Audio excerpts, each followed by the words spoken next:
السلام عليكم ورحمة الله وبركاته. النهاردة 23/11/2020. اليوم بالضبط تجربتين كانت سنة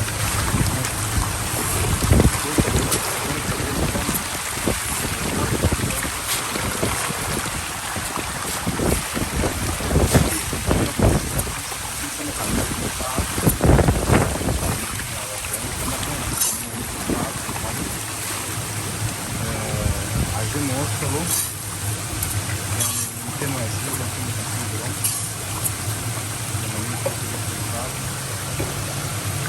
ده الخوض ده اللي شغال معانا، عايزين نوصل 80 كيلو في المتر مكعب. ده فيه 57 سنة على المتر مكعب. طبعا احنا عايزين نوصل 450 جرام ل 50 جرام.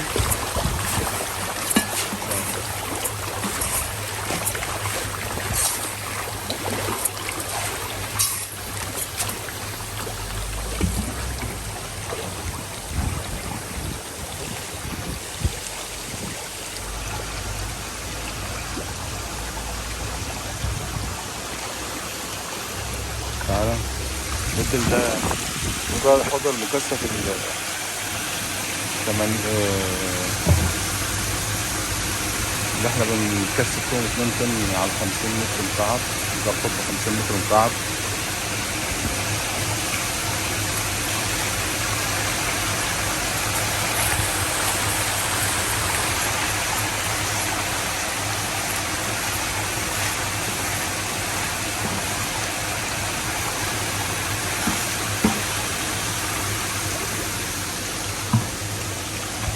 ده الحوض ده قطع خلاص. احنا بنأكلهم مش مع بعض 4 اخوات، كل حوضين مع بعض.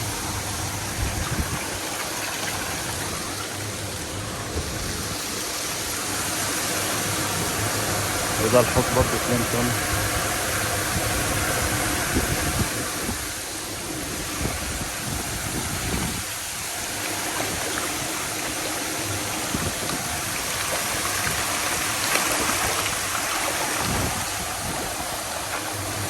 وزع حلو.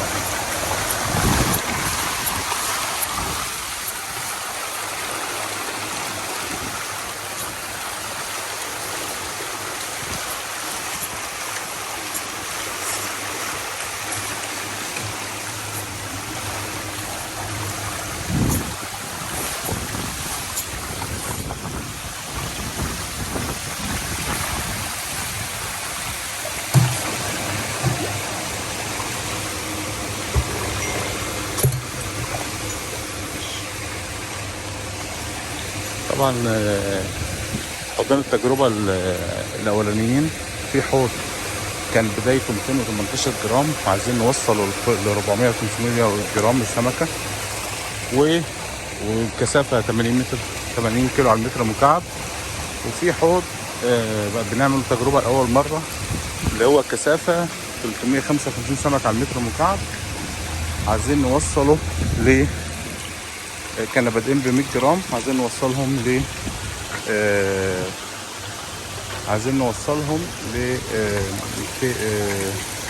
220 ل 250 جرام.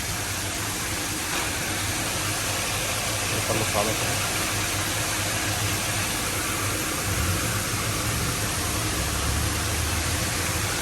بس السلام عليكم.